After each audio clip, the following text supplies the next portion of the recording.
आज हम subject design of RCC structure के अंतर्गत लेक्चर 35 में limit state method of design as per I S code 456/2000 के अनुसार RC beam of doubly reinforce section के बारे में जानकारी देंगे। तो आरसी डब्ल्यू रिइंफोर्स बीम जो है हम इसलिए कहते हैं क्योंकि उसको इसमें रिइंफोर्समेंट टेंशन लेने के लिए टेंशन जोन में भी प्रोवाइड करते हैं और कंप्रेशन जोन में भी प्रोवाइड करते हैं। और ये इसलिए ज़रूरी रहता है कि जब आर्किटेक्ट पॉइंट ऑफ व्यू से या कंस्ट्रक्शन पॉइंट ऑफ व्यू से बीम का डेप्थ बढ़ाना पॉसिबल ना हो, रिस्ट्रिक्टेड हो, और कुछ केसेस में जैसे बेंड मोमेंट चेंज हो रहा हो due to variation in the loading, जैसे कि due to moving load in continuous beam over the slab over the bridges, और प्रीकास्ट मेंबर की हैंडलिंग के लिए भी, जैसे मेंबर कंप्रेसिव अगर सिंगल इन्फोर्समेंट नहीं, कंप्रेसिव इन्फोर्समेंट नहीं होगा, अगर अदर डायरेक्शन में हैंडलिंग गलत किया तो कंप्रेस स्टील जो है, कंक्रीट जो है क्रैक हो सकता है, क्रैकिंग हो सकता है अगर कंप्रेशन साइड में टेंशन आ गया, हैंडलिंग रॉन्ग कर दिया। और दूसरा ब्रेसिंग्स, जैसे ब्रेसिंग्स लगाते हैं अपना ओवरहेड वाटर टैंक में कॉलम के बीच में, तो उस ब्रेसिंग में जो डायरेक्शन विंड डायरेक्शन चेंज होती है तो उसमें भी विंड लोड चेंज होता है। तो इस कंडीशन में भी हम जो है डब्ल्यू रिइंफोर्समेंट बीम का प्रोवाइड करते हैं। और दूसरा यह है कि improve the ductility of the beam due to earthquake के लिए भी, जैसे अर्थक्वेक में भी जो है शेकिंग होता है तो इसमें भी बेंडिंग मोमेंट चेंज होता है, और इसमें भी डब्ल्यू रिइंफोर्समेंट भी प्रोवाइड करने से सेफ्टी रहती है। Reduce the long term deflection, तो इन सब बातों के लिए हम डब्ल्यू रिइंफोर्समेंट बीम जो है प्रोवाइड करते हैं। तो हमारा रिइंफोर्समेंट बीम, जैसे कि हमने ये बनाया है, यहाँ पर ये बीम है जिसका इफेक्टेड डेप्थ डी है और विड्थ बी है, और टेंसाइल जोन में हमने EST area of steel provide किया है, कंप्रेशन जोन में ESC प्रोवाइड किया area of steel in compression zone.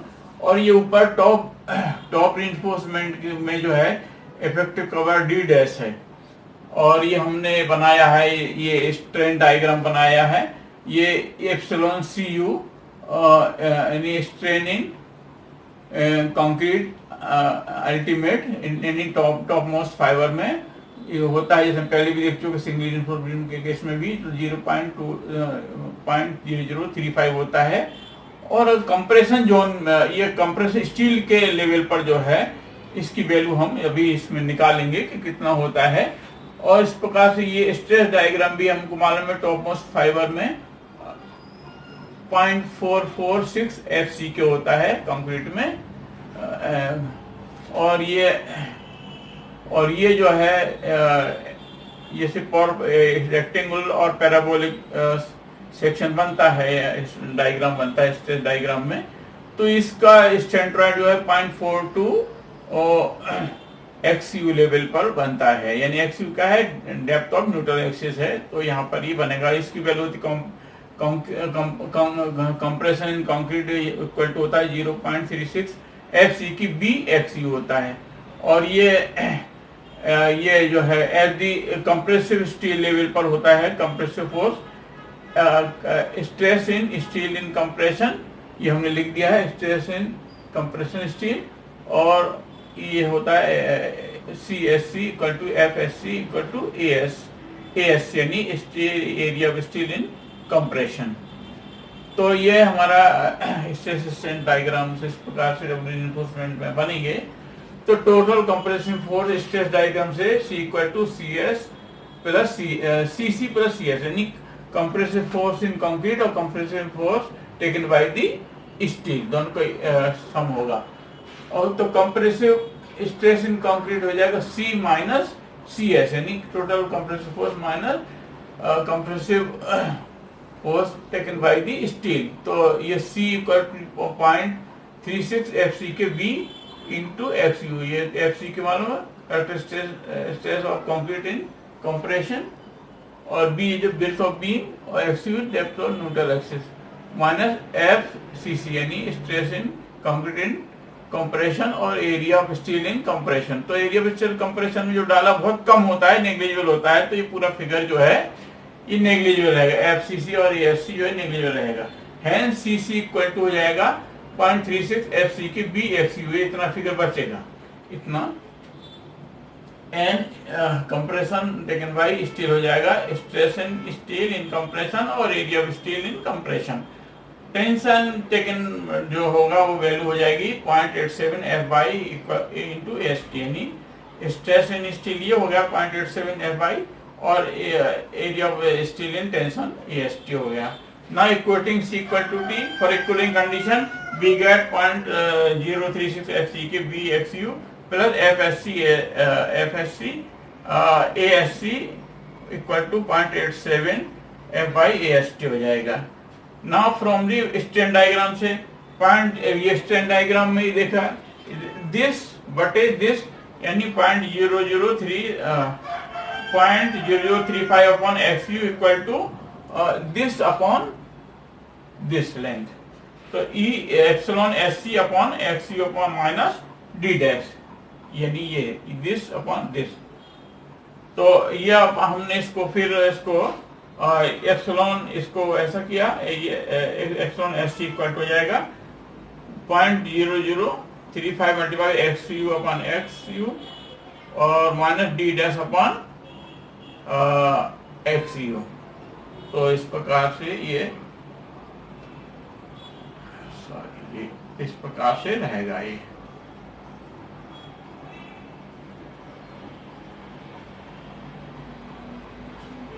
तो इसकी value 1 minus D dash upon FC हो जाएगा।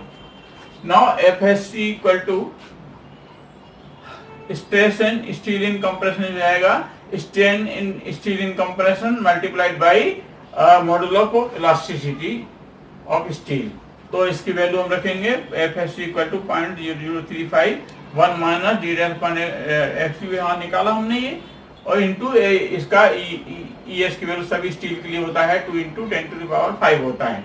तो हमने इसको हल किया तो ये FSC यानी stress in steel in compression equal to 700 under bracket 1 minus D dash upon FCU for maximum of 0.87 F के लिए है।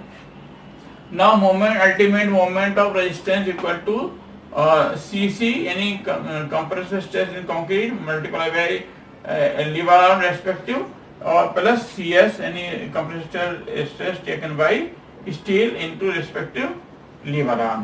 तो MU equal to CC into D minus 0.42 FCU plus CS multiply by D minus D dash। तो ये इसके लिए liver arm ये है और ये CS के लिए जो है लीवर आर्म की वैल्यू यहाँ से यहाँ तक है D माइनस D डैश। और तो MU को टू जो है वैल्यू पुट अप किया 0.36 FC के इसके बराबर BFCU और D minus 0.42 FCU D minus 0.42 FCU plus FSC और ASC ये CS के बराबर होता है FSC into ASC FSC into ASC मतलब D माइनस D डैश। तो हम इससे मोमेंट ऑफ रेजिस्टेंस निकाल लेंगे और जो X depth of neutral axis जो है हम इस फार्मूले से और इस फार्मूले से निकाल लेंगे। तो इस प्रकार से हमारा ये थ्योरेटिकल पार्ट जो डबली रिइंफोर्समेंट सेक्शन का पूरा हुआ।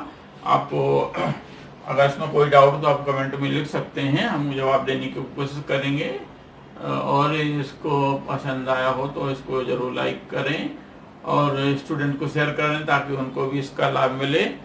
चैनल को सब्सक्राइब करें, बेल बटन को प्रेस करें ताकि जो भी वीडियो हम डालें तत्काल आपको उसकी जानकारी मिल सके। Okay, thanks.